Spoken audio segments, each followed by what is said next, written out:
ayat berapa yang menerangkan bahwa suatu saat anak-anak akan menjadi musuh bagimu, dan maksud ayat tersebut bagaimana? Yang dibaca surat Taghabun, coba dibaca At-Taghabun ayat 14.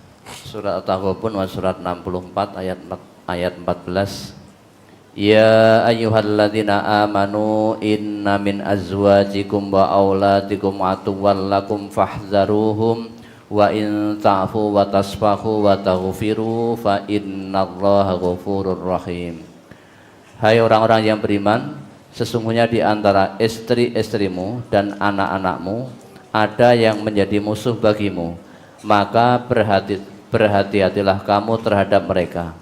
Dan jika kamu memaafkan dan tidak memarahi serta mengampuni mereka, maka sesungguhnya Allah Maha Pengampun lagi Maha Penyayang.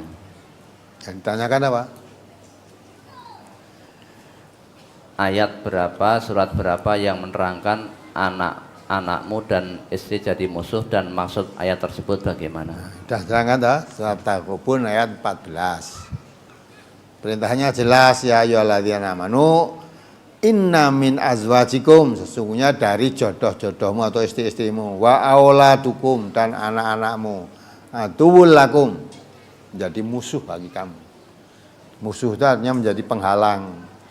Kadangkala anak, kadangkala istri menjadi musuh yang menjadi penghalang untuk bapaknya taat kepada Allah, menentang. Maka hati-hati ya.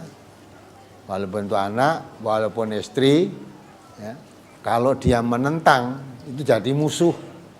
Nah, Allah mengatakan dalam surat Mujadalah itu ayat terakhir ya, la tajidu qauman yu'minuna billahi wal yaumil akhir yuwaduna man hadallahu wa rasulahu walau kanu aba'ahum au abanahum au ikhwanahum au asiratuhum. Nah, coba dibaca ya.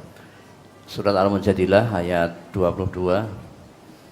La tajidu qauman yu'minuna billahi wal yaumil akhir yuwadduna man haddallaha wa rasulahu walau kanu aba'ahum aw abna'ahum aw ikhwanahum aw ashiratahum.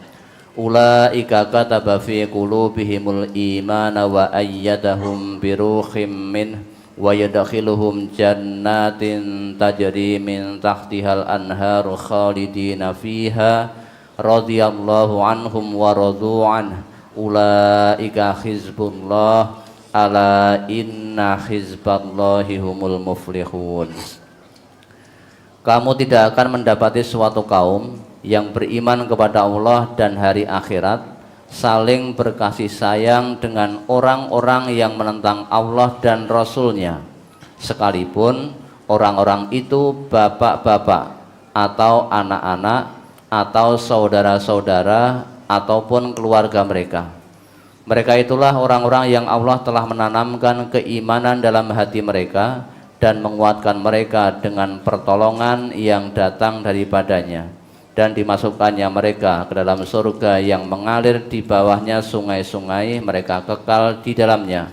Allah ridho terhadap mereka dan mereka pun merasa puas terhadap limpahan rahmatnya. Mereka itulah golongan Allah. Ketahuilah bahwa sesungguhnya golongan Allah itulah golongan yang beruntung. Ya kan? Ingat kata-kata tadi ya. Tahuilah bahwa kadangkala anak-anakmu, istri-istrimu menjadi musuh bagimu. Musuh dalam rangka untuk melaksanakan perintah Allah, itu kadangkala yang menjadi penghalang, yang tidak cocok, yang menentang kadang istrinya, kadang anaknya.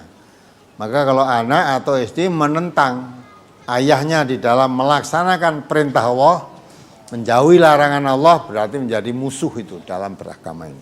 Maka hati-hati.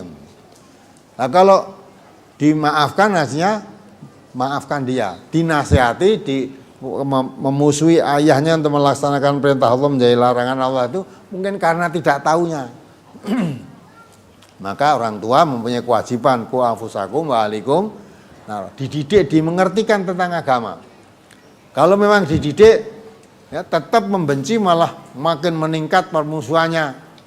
kepada orang tuanya tadi, karena kepada bapaknya, karena akan melaksanakan perintah Allah, menjauhi larangan Allah. Ya, mungkin akan meninggalkan ini larangan Allah. Tapi umumnya di daerah itu malah senang melaksanakan larangan-larangan Allah, senang menjauhi perintah-perintah Allah. Lah bapaknya mau menegakkan agama, yang dilarang oleh Allah semaksimalnya saya tinggalkan. Walaupun tidak umum, di sini umumnya larangan Allah malah diterjang. Ya, melaksanakan perintah Allah. Kalau melaksanakan perintah Allah di daerah ini dianggap tidak umum nanti. Ya, karena umumnya di sini perintah Allah itu diabaikan. Nah, kalau terjadi begitu, anakmu atau istrimu tetap mendukung, ya, daripada diketing karo tanggane wis perintah Allah dilarang awal, walaupun diperintahkan tinggal ke sithik ora apa-apa. Utawa diwai disesuaikan dengan kemauan masyarakatnya sini, daripada kita hidup dimusuhi. Ya. Kan urip nang ndi dirasani, kupingku ya keri anggere ning pasar dirasani. Sing ngrasani ya ngrasani mergane awake dhewe dianggap wong ora umum. Nah, tidak. Lah kalau memang begitu ora kena dikandani, nasihati kan. Kalau kita dianggap orang tidak umum karena melaksanakan agama itu, kata Nabi, fatu balil ghuraba. Kita menjadi orang yang beruntung. Karena melaksanakan agama Allah dengan betul dikatakan tidak umum. Ya. Maka Nabi pernah ditanya, siapa yang dikatakan tidak umum kok bahagia ya Rasulullah? Nabi mengatakan alladzina yuslihuna, ya, inda fasadin nas. Jadi orang yang berbuat kebaikan di tengah rusaknya manusia. Orang biasa melakukan perbuatan yang rusak-rusak, ya, menipu, mengurangi timbangan, mengingkari janji, ya, berkata bohong itu ada biasa. Ya, kalau kita tidak ikut-ikutan itu dikatakan tidak umum. Wah, sok semuci, sok kemersik, wis rasa dirungokke. Nah, kalau itu tetap nekat istrinya, suami anaknya tadi mendukung, masyarakatnya yang mendukung itu berarti memusuhi kamu. Hati-hati.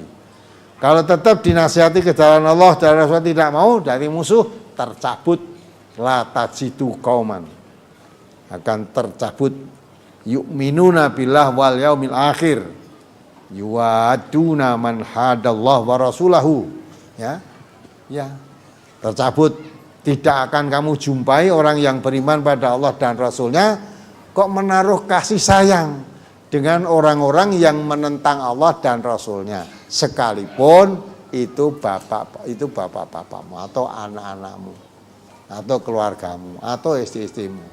Ya, itu tercabut rasa kasih. Walaupun kamu istri saya, ternyata tak nasihati tidak mau, tercabut rasa kasih sayang dengan kamu udah nggak ada.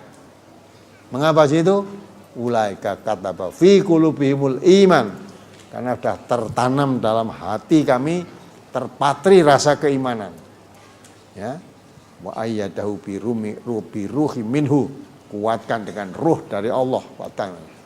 Ya, ditanamkan iman dan timbulkan rasa kebencian, kedurakan dan kefasikan. Nah, gitu ya. Maka tidak semua istri dan anak itu kadangkala mentaati perintah Allah dan Rasul. Kalau bapaknya mentaati perintah Allah dan Rasul, kadangkala istri dan anak menjadi musuh. Sebaliknya ada juga istri dan anak yang mentaati Allah dan Rasul, kadang bapaknya yang menjadi musuh. Maka peringatan bagi orang yang iman, siapapun yang dimusuhi, apa anaknya atau istrinya atau bapaknya, karena melaksanakan perintah Allah dan menjauhi larangan-larangan Allah, dimusuhi, tercabut rasa kasih sayangnya. Nah, ini pentingnya. Maka orang yang beriman itu tidak boleh setengah-setengah, ya. Dan iman itu tidak boleh ragu-ragu. Maka dikatakan orang yang beriman itu iman pada Allah dan Rasulnya, kemudian tidak ragu. Innamal mu'minuna alladzina amanu billahi wa rasulihi tsumma lam yartabu. Tidak ragu-ragu. Imannya pada Allah dan Rasulnya tidak ragu-ragu. Walaupun menghadapi istri, menghadapi, ya, anak, menghadapi mertua, apalagi menghadapi tetangga, menghadapi keluarganya aja tidak ragu-ragu, tetap milih berpihak kepada taat pada Allah dan Rasul.